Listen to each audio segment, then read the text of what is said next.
Historicamente no Brasil, o brasileiro não gosta de pagar imposto. Até por N razões, uma delas é que até tem dificuldade de identificar o retorno. Eu converso agora com Marco Letio, sócio da Deloitte, que vai dar uma palestra sobre compliance na área fiscal aqui no Brasil.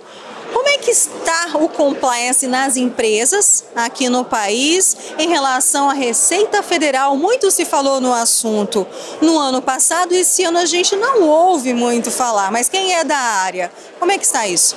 Então, até interessante dizer que compliance é sempre um item importante, ainda mais para o Brasil, um país muito difícil de você manter compliance, seja fiscal, contábil, trabalhista, né? E a cada ano a gente tem uma novidade da Receita Federal. Então a Receita Federal, com certeza, disparada, é a mais eficiente, a mais automatizada, se não digital do mundo, e ela impõe desafios para os contribuintes. Então, de tal forma que compliance no ano passado foi novidade, e a gente tem mais novidades para esse ano e para o ano que vem. E até é interessante dizer que dentro da visão da Receita, ela fecha uma etapa ano que vem, de implementar suas soluções no formato SPED, que é uma tecnologia vinculada ao Analytics, ela tem um grande Analytics lá, e que as últimas implementações para ter massa de dados para processar, ela conclui ano que vem. Então, a partir do ano que vem, vai ter um novo passo da Receita, impondo aos contribuintes brasileiros o nível de compliance. Então, se hoje é difícil, é um custo oneroso, a partir do ano que vem vai ser mais ainda. Por quê? Porque ano que vem ela começa a devolver os resultados dos dados processados nos seus sistemas, nos seus softwares, no seu Analytics. Então, compliance ainda é um tema muito pesado no Brasil, é um tema ainda que ele requer mais atenção, ainda mais dos principais executivos da companhia, porque vai interferir nos seus negócios, vai ser mais online, é digital para a visão da Receita. As empresas têm esse desafio, de tal forma que as empresas que não cuidarem estarão ficando atrás. Porém, as empresas que cuidarem, entenderem esse mercado novo, elas estão caminhando para frente. Houve investimentos por parte da Receita Federal em estrutura? Então, o projeto SPED tem mais de 15 anos.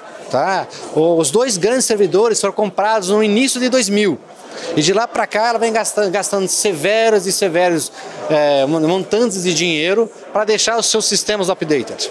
Então a Receita Federal tem feito o seu trabalho e muito bem. A pergunta fica, e os contribuintes? Os contribuintes queixam-se de muita dificuldade para acompanhar tantas mudanças e até uma falta de assistência, de orientação em como atender a tantas exigências. Tem uma questão que é cultural, tá? Infelizmente, ainda nesse mundo, a Receita Federal ela é uma autarquia, ela detém um certo poder, né? Até porque ela é responsável pela arrecadação. Então, infelizmente, esse é um cenário verdadeiro. E é uma questão de amadurecimento da Receita em ser mais friendly com os contribuintes. Não é o nosso cenário. Ainda mais um cenário que ela tenha a necessidade do governo em arrecadar. E não sei se não, né? Mas quanto mais difícil o cálculo de imposto ou a geração de uma obrigação acessória, mais provável é a multa. Então é uma questão de conflitos de interesse em ser friendly com o contribuinte e ao mesmo tempo eu tenho um poder de arrecadação com essa incapacidade ou essa dificuldade de contribuinte. Então dificilmente a gente vai ter uma resposta em curto prazo sobre isso, mas com certeza é uma realidade. Hoje é difícil ter compliance no Brasil. Eu já ouvi comentários, e foram muitos, de que a Receita Federal, a relação com o contribuinte é sempre de desconfiança, como se o contribuinte fosse um infrator em potencial. Já comparado a outros países, o fisco vê a empresa como um contribuinte mesmo e procura auxiliar para arrecadar. Você concorda com essa observação? É um tema profundo. Aqui, mais uma vez, é um tema cultural. Historicamente no Brasil, o brasileiro não gosta de pagar imposto. Até por N razões, uma delas é que até tem dificuldade de identificar o retorno. Então a relação de pagar imposto e ter o seu retorno, no Brasil isso não é uma realidade. diferente de outros países, como os noruegueses, os nórdicos, que isso é muito bem balanceado.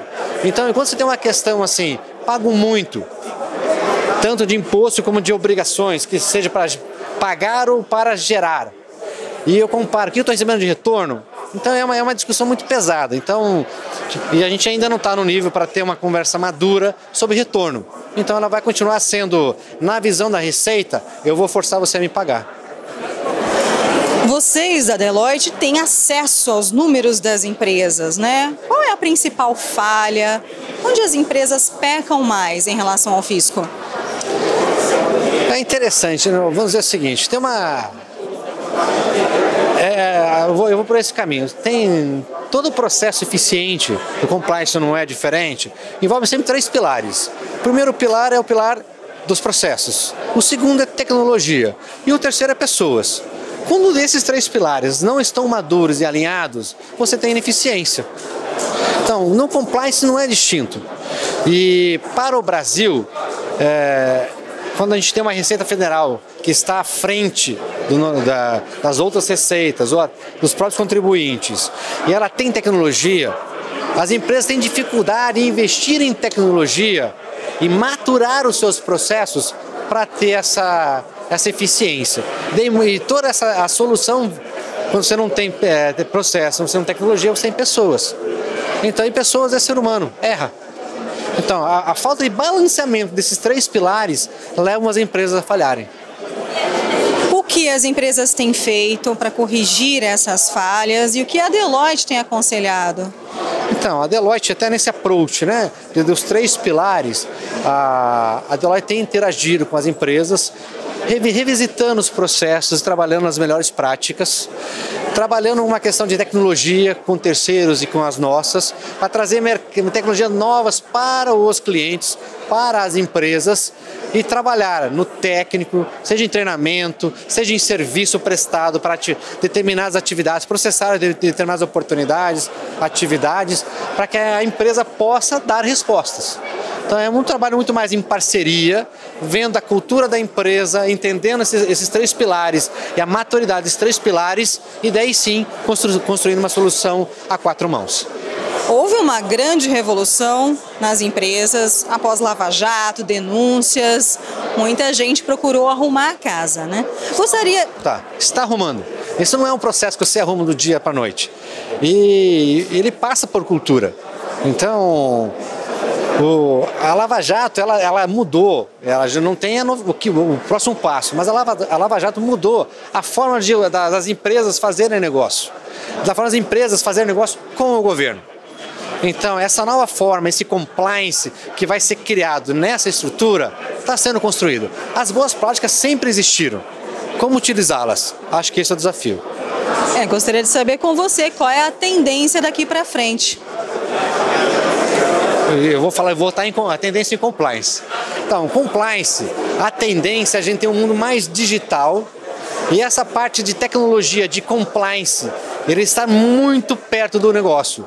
As operações de compra, venda, negociação, todas as atividades que são core, a questão do compliance vai deixar de ser, já deixou de ser uma área de back-office, mas vai ser muito uma área de front-office. Essa é a tendência. Você vai deixar de ter uma retaguarda e vai ter um front-office, trabalhando junto com o business. Você disse, claro, as pessoas estão sujeitas a erros. O que há no mercado de capacitação em compliance disponível às empresas, aos profissionais? Então, quando a gente fala em erro, em compliance, em capacitação profissional, pessoal, vamos falar assim, isso é um processo de aprendizado, não é um processo assim, um curso, um mês, uma auditoria que vai lhe dar a total habilitação para tanto. Esse é um processo também de amadurecimento e de conhecimento. Então, não só a Deloitte participa desse processo de amadurecimento, mas você tem cursos em universidades importantes, em centros de estudo importantes, trazendo esse conhecimento para os profissionais. Vai desde o básico, quem está em faculdade, quem está em sua pós, MBA e cursos específicos. Inclusive também tem instituições focadas para aumentar o nível de compliance, no BGC é uma delas, né? Justamente focada para aumentar o nível de compliance e de, vamos falar assim, né? De governança, já saindo do compliance para governança, que envolve ética, tá? De governança para o mercado. Então são diversos níveis conforme for a formação do profissional ou da função do profissional. Você provavelmente tem acesso a dados da Deloitte de outros lugares do mundo. Para a gente não achar que corrupção é algo muito brasileiro, como é que estão outros países, né, em relação à compliance, à corrupção? Então, até uma coisa interessante, os países latinos, por natureza, eles têm mais tendência às questões dos esquemas, tá? Mas não significa que nos outros países fora latinos, né, não existam. É muito mais uma questão de onde quanto mais fortalecido as instituições, melhor é a tratativa da corrupção. Então, a gente percebe no Brasil, infelizmente, que nos últimos anos houve uma piora na força das instituições, de tal forma que levou ao cenário que nós temos hoje. Infelizmente, são muito mais os países latinos da América do Sul que estão sujeitas hoje aos grandes cenários de corrupções, de esquemas. Então, de uma forma geral, o mundo inteiro tem esses esquemas. Porém, a América Latina está muito mais no holofote que os demais países, até com esquemas mais pesados, mais profundos. Tá? Por que será isso? Não sei se é cultura, pode ser cultura, amadurecimento da própria economia desses países. A gente compara com Venezuela, compara com o Chile, por exemplo. A interferência com os americanos e o isolamento com os outros, com o comércio exterior. Passa um pouco muito mais disso, acredito eu.